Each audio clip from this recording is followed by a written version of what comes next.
નમસ્કાર વહાલા વિદ્યાર્થી મિત્રો, આજના આ વિડીયોમાં આપણે જોવાના છીએ ધોરણ 12 સમાજશાસ્ત્ર વિષયનું મોસ્ટ આઈએમપી પેપર સોલ્યુશન આજના આ વિડીયોમાં જોવાના છીએ। તો ખાસ વિદ્યાર્થી મિત્રો આ વિડીયોને અંત સુધી જરૂરથી જુઓ। તો વિદ્યાર્થી મિત્રો આપણે આજના આ વિડીયોમાં વિભાગ એથી સંપૂર્ણ સોલ્યુશન જોવાના છીએ।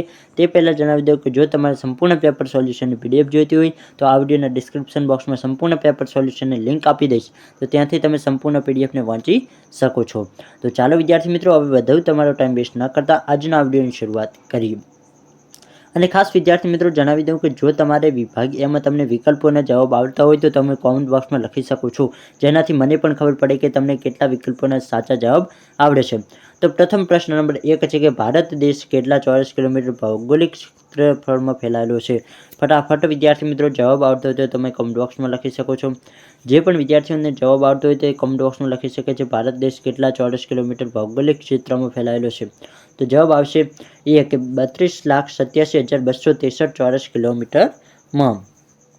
પછી છે વિદ્યાર્થી મિત્રો પ્રશ્ન નંબર 2 કે ભારતમાં ઈસવીસન 2011ની વસ્તી ગણતરી મુજબ સરેરાશ લિંગ પ્રમાણ કેટલું છે? આનો પણ તમને જવાબ આવડતો હોય તો તમે કોમેન્ટ બોક્સમાં જરૂરથી 100% લખજો વિદ્યાર્થી મિત્રો। જવાબ આવડતો હોય તો ફટાફટ કોમેન્ટ બોક્સમાં લખજો। શું જવાબ આવશે તો કે 940। આગળ વાત કરીએ પ્રશ્ન નંબર 3 કે ભારતીય સંસ્કૃતિની વિશેષતા શું છે? તો કે ભારતની સંસ્કૃતિ છે તેની વિશિષ્ટતા શું છે? તો તેમાં તમે લખી શકો કે વિવિધતામાં એકતા ભારત દેશમાં જોવા મળે છે, તે ભારત દેશની સંસ્કૃતિની એક વિશિષ્ટતા જોવા મળે છે। પછી છે પ્રશ્ન નંબર 4 કે આદિવાસી સંસ્કૃતિમાં શાના દર્શન થાય છે? તો કે આદિવાસી સંસ્કૃતિમાં શાના દર્શન થાય છે? તો કે જીવન રીતિના પણ થાય છે, માન્યતાના પણ થાય છે અને રિવાજોના પણ થાય છે। તેથી જવાબ આવશે કે આપેલ તમામના દર્શન થાય છે। પછી પ્રશ્ન નંબર 5 છે કે અનુસૂચિત જાતિનું સૌથી વધુ પ્રમાણ કયા રાજ્યમાં છે? અનુસૂચિત જાતિનું, તો વિદ્યાર્થી મિત્રો અનુસૂચિત જાતિનું પંજાબમાં સૌથી વધુ પ્રમાણ છે। પછી છે પ્રશ્ન 6 કે મંડળ મિશનમાં ભારતના કયા સમાજશાસ્ત્રીને કામગીરી સોંપવામાં આવી હતી? તો કે મંડળ મિશનમાં કયા ભારતીય સમાજશાસ્ત્રીને કામગીરી સોંપવામાં આવી? તો કે M.N. શ્રીનિવાસ। તો આગળ વધીએ વિદ્યાર્થી મિત્રો પ્રશ્ન નંબર 7 કે મહિલા રાષ્ટ્રીય પંચ કાનૂન ક્યારે ઘડાયો? જવાબ આવડતો હોય તો વિદ્યાર્થી મિત્રો 100% કમેન્ટ બોક્સમાં લખવાની જરૂરથી લખો, જેનાથી તમને પણ ખબર પડશે કે તમને કેટલા સાચા જવાબ આવડે છે। અને હજી પણ વિદ્યાર્થી મિત્રો જવાબ ના આવડતા હોય તો આપણી ચેનલને સબસ્ક્રાઈબ કરીને રાખજો, કારણ કે હું તમારા માટે MCQનો સ્પેશિયલ વિડીયો લાવવાનો છું, જેમાં તમારો એક પણ MCQમાં ગુણ નહીં કપાય, કારણ કે MCQમાંથી તમે 20 ગુણ બેઠા રોકડા મેળવી શકો છો। તો MCQ માટે આપણે સ્પેશિયલ વિડીયો લાવીશું, જેમાં ટોટલ MCQ મોસ્ટ ઇમ્પોર્ટન્ટ જેટલા પણ MCQ છે તે દરેકને સમાવેશ કરીશું। તો ખાસ ચેનલને સબસ્ક્રાઈબ કરીને રાખજો। સમાજશાસ્ત્રના વિભાગ A, B, C, D અને E બધા વિભાગ માટે અલગ અલગ મોસ્ટ ઇમ્પોર્ટન્ટ વિડીયો આવવાના છે, તો જરૂરથી ચેનલને સબસ્ક્રાઈબ કરીને રાખજો। મહિલા રાષ્ટ્રીય પંચ કાનૂન ક્યારે ઘડાયો? તો કે 1990માં। કુંવરબાઈનું મામેરું યોજના કયા વિભાગમાં સમાવેશ થાય છે? તો કુંવરબાઈનું મામેરું છે તે યોજના શેમાં સમાવેશ થાય? તો સામાજિક ન્યાય અને અધિકારિતા। ઉદારીકરણમાં કઈ બાબત પર ભાર મુકાય છે? તો કે ઉદારીકરણમાં વ્યાપાર ઉદ્યોગ અને વ્યાપાર પર ભાર મૂકવામાં આવે છે। સંસ્કૃતિકરણનો ખ્યાલ કઈ ગતિશીલતા માટે પ્રયોજાય છે? તો સંસ્કૃતિનો ખ્યાલ કોના માટે? તો કે જૂથલક્ષી ગતિશીલતા માટે પ્રયોજાય છે। પ્રશ્ન નંબર 11 છે કે ભારતમાં રંગીન ટેલિવિઝન પ્રારંભ ક્યારે થયો? ખાસ વિદ્યાર્થી મિત્રો યાદ રાખજો કે રંગીન ટેલિવિઝનનો પ્રારંભ ક્યારે થયો? તો શું જવાબ આવશે? તો કે ઈસવીસન 1982। પ્રશ્ન નંબર 12 છે કે ભારતમાં મોબાઈલ સેવાનો પ્રારંભ ક્યારે થયો? તો મોબાઈલ સેવાનો પ્રારંભ ઈસવીસન 15 ઓગસ્ટ 1995માં। અને ઇન્ટરનેટ સેવાનો પ્રારંભ ક્યારે થયો એ તમે જો જવાબ આવતો હોય તો કોમેન્ટ બોક્સમાં ફટાફટ લખો। જો જવાબ આવતો હોય તો ફટાફટ વિદ્યાર્થી મિત્રો કોમેન્ટ બોક્સમાં લખજો કે ઇન્ટરનેટનો પ્રારંભ ક્યારે થયો, કારણ કે આ બંને પ્રશ્નો એક જેવા જ છે। જો તમને આવડતો હોય તો કોમેન્ટ બોક્સમાં જરૂરથી જવાબ લખજો। કયા પ્રકારનું આંદોલન શાંતિપ્રિય અને અહિંસક હોય છે? તો કે સુધારાવાદી જે આંદોલનો હોય તે શાંતિપ્રિય અને અહિંસક હોય છે। ગુજરાતમાં સ્ત્રી કેળવણી માટેના આંદોલનો કોણે ચલાવ્યા હતા? તો કે મહર્ષિ કર્વે। 73મો બંધારણીય સુધારો ક્યારે અમલમાં આવ્યો? મોસ્ટ ઇમ્પોર્ટન્ટ પ્રશ્ન છે વિદ્યાર્થી મિત્રો, બોર્ડમાં પૂછાઈ ગયેલો છે। તો 24 એપ્રિલ 1993માં। પછી છે પ્રશ્ન 16 કે પંચાયતી રાજનું ત્રિસ્તરીય માળખું કઈ સમિતિએ આપ્યું? તો કે બળવંતરાય મહેતા સમિતિએ. ઘરેલું હિંસા અધિનિયમ ક્યારે અમલમાં આવ્યો? આ પણ એક ઇમ્પોર્ટન્ટ પ્રશ્ન છે વિદ્યાર્થી મિત્રો. તો કે ઈસવીસન 2005માં ઘરેલું હિંસા અધિનિયમ આવ્યો હતો. દહેજ પ્રથા અધિનિયમ ક્યારે કાઢવામાં આવ્યો? તો કે દહેજ પ્રથા અધિનિયમ ઈસવીસન 1961માં. વિશ્વ એડ્સ દિનની ઉજવણી ક્યારે કરવામાં આવે? તો કે 1 ડિસેમ્બરે. એડ્સનો પ્રથમ દર્દી કયા દેશમાં જોવા મળ્યો હતો? તો કે અમેરિકામાં. હવે જોઈએ વિદ્યાર્થી મિત્રો વિભાગ બી. વિભાગ બીમાં તમને 10 ગુણના 10 પ્રશ્નો જોવા મળે છે, જેમાં તમારે દરેક પ્રશ્નના જવાબ એક વાક્યમાં લખવાના હોય છે. તો કે ભારતમાં અપાતા રમતગમતના એવોર્ડ કયા કયા છે? તો રમતગમતમાં કયા એવોર્ડ આપવામાં આવે? તો કે રાજીવ ગાંધી ખેલ રત્ન, દ્રોણાચાર્ય, અર્જુન, ધ્યાનચંદ વગેરે રમતગમતના એવોર્ડ આપવામાં આવતા હોય છે. પ્રશ્ન નંબર 22 છે કે ભારતીય સંસ્કૃતિ કેવી સંસ્કૃતિ તરીકે ઉપસી આવી છે? તો ભારતીય સંસ્કૃતિનો ઇતિહાસ હજારો વર્ષ જૂનો છે. સમય જતાં તેમાં નવા તત્વો સમાતા ગયા અને આજે 21મી સદીમાં ભારતીય સંસ્કૃતિ અનેકવિધ પાસાઓને સમાવતી ભાતીગળ સંસ્કૃતિ તરીકે ઉપસી આવી છે. તો જો તમારે એવો પ્રશ્ન પૂછાય કે ભારતીય સંસ્કૃતિ કેવી સંસ્કૃતિ તરીકે ઉપસી આવે છે? તો કે ભાતીગળ સંસ્કૃતિ તરીકે ઉપસી આવે છે.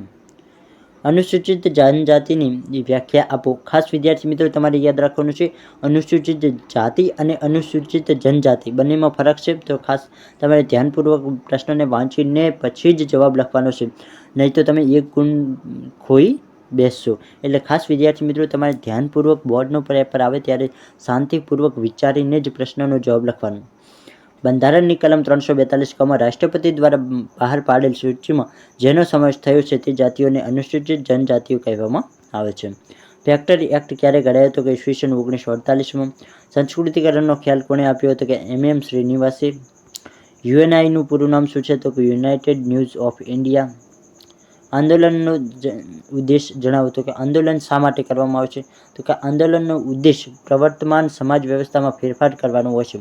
તો કે આંદોલન કોઈ પણ વ્યક્તિ ક્યારે કરે? જ્યારે તેમને હાલની જે વ્યવસ્થા હોય તે તેમને ન ગમતી હોય, ત્યારે તે એટલે કે હાલની જે પરિસ્થિતિ છે તે લોકોને નાપસંદ હોય, ત્યારે તે આંદોલન કરી અને કંઈક તેમના જે હક માટે લડવાનું હોય એવું કંઈક હોય છે, ત્યારે વિદ્યાર્થી મિત્રો આંદોલન કરવામાં આવે છે. કોઈ અમુક લોકો પોતાના હક માટે આંદોલન કરતા હોય છે, જ્યારે અમુક લોકો જે સમાજની જે અમુક વ્યવસ્થા હોય છે, જે અમુકમાં ફેરફાર કરવાના હોય છે, તેના માટે પણ આંદોલન થતા હોય છે. આમ અલગ રીતે અલગ આંદોલન થતા હોય છે, જે તમે ભણ્યા જ હશો. તાલુકા પંચાયતના પ્રમુખ કોણ બને છે? તો કે તાલુકાના બધા ગામડાના મતદારો સીધી ચૂંટણીમાં તાલુકા પંચાયતના સભ્યોને ગુપ્ત મતદાન પદ્ધતિથી ચૂંટી કાઢે છે. આ ચૂંટાયેલા સભ્યો તાલુકા પંચાયતના પ્રમુખ અને ઉપપ્રમુખ ચૂંટી કાઢે છે. બાળ અપરાધી કોને કહેવાય છે? તો કે બાળ અપરાધી કોને કહેવાય છે? કે સામાન્ય રીતે 7 થી 18 વર્ષની વચ્ચેની ઉંમરના ધરાવતી વ્યક્તિના ગેરકાનૂની વર્તનને બાળ અપરાધ કહેવામાં આવે છે. તો કે જે વ્યક્તિની ઉંમર, જે બાળકની ઉંમર 7 વર્ષથી લઈને 18 વર્ષ સુધીની હોય, તે કોઈ એવું ગેરવર્તન કરે તો તેને બાળ અપરાધ કહેવામાં આવે છે. અને આવું ગેરકાનૂની વર્તન કરનાર બાળકને બાળ અપરાધી કહેવામાં આવતું હોય છે. કન્યા ભ્રૂણ હત્યા કોને કહેવામાં આવે? તો કે કન્યા ભ્રૂણ હત્યા એટલે શું? તો કે વિજ્ઞાન ટેકનોલોજીના વિકાસને કારણે સોનોગ્રાફીની મદદથી ગર્ભમાં રહેલા બાળકની જાતિનું પરીક્ષણ થઈ શકે છે. ગર્ભમાં રહેલું બાળક જો કન્યા જાતિનું હોવાનું માલુમ પડે તો ગર્ભપાત દ્વારા ભ્રૂણની હત્યા કરવામાં આવે છે અને કન્યા ભ્રૂણ હત્યા કહેવામાં આવે છે. તો કે જ્યારે કન્યા ભ્રૂણ હત્યા કોને કહેવામાં આવે? તો કે ગર્ભમાં રહેલા બાળકની પુષ્ટિ કરવામાં આવે તો બાળકી છે કે બાળક છોકરો છે, તો તે જ્યારે જો બાળકી હોય તો તેને ભ્રૂણ હત્યા કરવામાં આવે તો તેને ભ્રૂણ હત્યા કહી શકાય છે. તો આગળ વધીએ વિદ્યાર્થી મિત્રો વિભાગ સી. વિભાગ સીમાં ટોટલ વિદ્યાર્થી મિત્રો તમને 14 પ્રશ્નો આપવામાં આવશે. દરેક પ્રશ્નના 2 ગુણ આપવામાં આવશે. આમાં વિદ્યાર્થી મિત્રો તમારે 10 પ્રશ્નોના સાચા જવાબ લખવાના રહેશે. કોઈ પણ 10 પ્રશ્નોના તમે સાચા જવાબ લખો એટલે તમને 20 ગુણમાંથી તમે જેવું લખ્યું એ પ્રમાણે તમને ગુણ મળે. ટોટલ વિભાગ સી 20 ગુણનો હશે. ભારતમાં કઈ વિવિધતા જોવા મળે છે? તો ભારતમાં શું વિવિધતા જોવા મળે છે? તો કે ભારતમાં સાંસ્કૃતિક, વસ્તી વિષયક અને ધાર્મિક વિવિધતા જોવા મળે છે. ભારતમાં લોકોની રહેણીકરણી, જીવનશૈલી, પહેરવેશ, આર્થિક પ્રવૃત્તિ, રીતરિવાજો, ઉત્સવો, તહેવારો, ભાષા, ધર્મ વગેરે અનેક પ્રકારનું સાંસ્કૃતિક વૈવિધ્ય જોવા મળે છે. અહીં વિદ્યાર્થી મિત્રો ડિટેલમાં પ્રશ્નોનો જવાબ આપ્યો છે, જે તમે વાંચી શકો છો. આગળ આપણે વધીએ પ્રશ્ન નંબર 2માં કે આદિવાસીઓની માટીકલાની જાણકારી આપો. તો કે આદિવાસીઓમાં વિશિષ્ટ પ્રકારની માટીકલા સંસ્કૃતિ જોવા મળે છે. આદિવાસીઓ માટીમાંથી વાસણો, રમકડા, દેવમૂર્તિ વગેરે બનાવે છે. ગુજરાતના પોશીના વિસ્તારમાં રહેતા ભીલ કરાચી આદિવાસીઓ પોતાના દેવને માટીના ઘોડાઓ ચડાવે છે. આ ઘોડાઓને તેઓ જીવતા ઘોડાઓ જેટલું જ માન સન્માન આપતા હોય છે. ગુજરાતમાં લગભગ બધી જગ્યાએ આદિવાસીઓ પોતાની દેવી દેવતાઓને ઘોડા, હાથી, વાઘ, ગાય, બળદ કે પુરુષ કે મહિલાની માટીની મૂર્તિ ચડાવતા હોય છે. વેરિયર એલ્વિન ભારતીય આદિમ જાતિની કળામાં કયા બે વાદને દર્શાવે છે? તો કયા? તો કે યથાર્થવાદ અને પ્રતીકવાદ. પછી છે પ્રશ્ન નંબર 34 કે સ્ત્રી કલ્યાણલક્ષી કાનૂનના કોઈ પણ 5 નામ આપો. તો અહીં આપણે 5 નામ આપ્યા છે. અહીં વિદ્યાર્થી મિત્રો સૌપ્રથમ જે તમને વર્ષ લખવામાં આવ્યું છે તે આ વર્ષ છે. બીજું જે કાનૂન, તો કાનૂનનું નામ અહીં આપવામાં આવ્યું છે. ત્રીજું છે કાનૂનનો હેતુ, તો કાનૂનનો હેતુ અહીં તમને આપવામાં આવ્યો છે. તો આ રીતે દરેકે તમને 5 કાનૂન આપવામાં આવે છે તે દરેક લાઇનમાં લખેલા છે. જો તમારે એકવાર વાંચવા હોય તો તમે વાંચી શકો છો. પ્રશ્ન નંબર 35 છે કે ઉદારીકરણ એટલે શું? તો કે ઉદારીકરણ કોને કહેવામાં આવે? તો કે ઉદારીકરણની નીતિ એટલે ખાનગીકરણની નીતિ. તો કે ઉદારીકરણ એટલે શું? તો કે ઉદારીકરણની નીતિ એટલે ખાનગીકરણની નીતિ.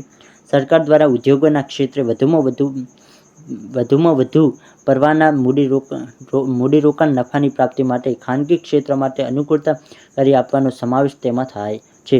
ટૂંકમાં સરકારની ઉદ્યોગની સ્થાપના અને વિકાસ અંગેની હસ્તક્ષેપ વગરની નીતિ એટલે ઉદારીકરણ.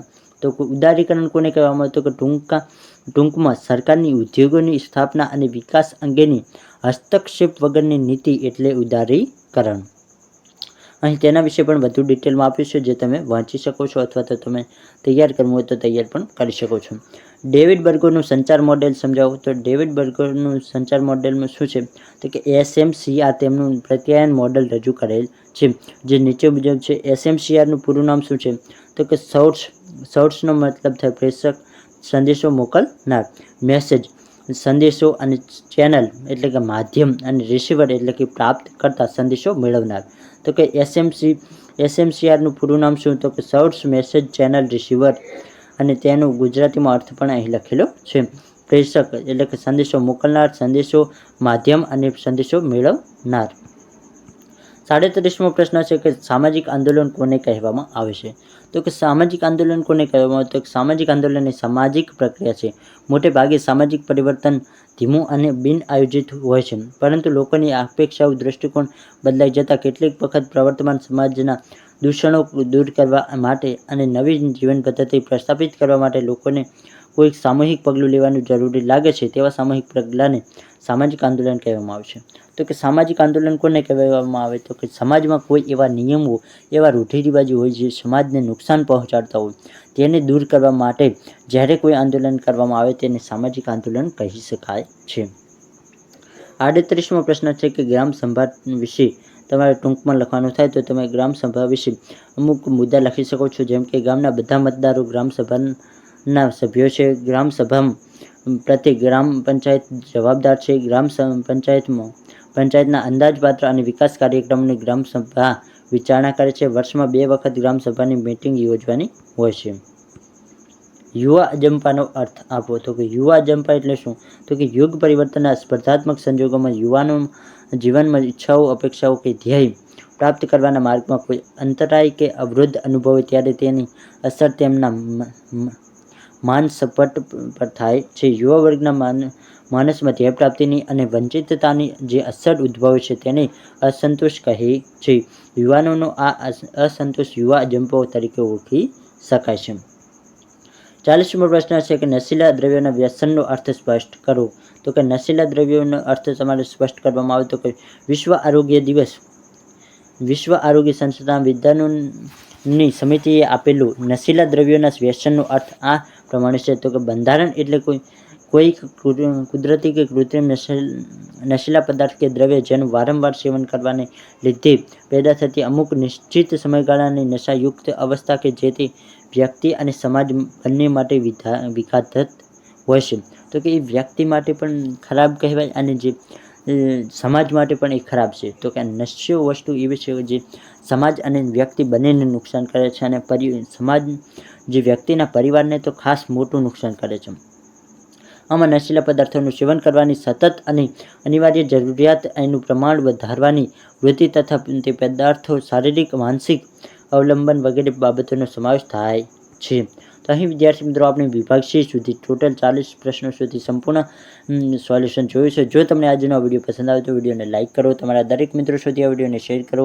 આપણી યુટ્યુબ ચેનલ પર પહેલીવાર આવે તો ચેનલને જરૂરથી સબસ્ક્રાઈબ કરો. ફરી મળીએ કોઈ નવા વિડીયોના નવા ટોપિક સાથે. ત્યાં સુધી આવજો.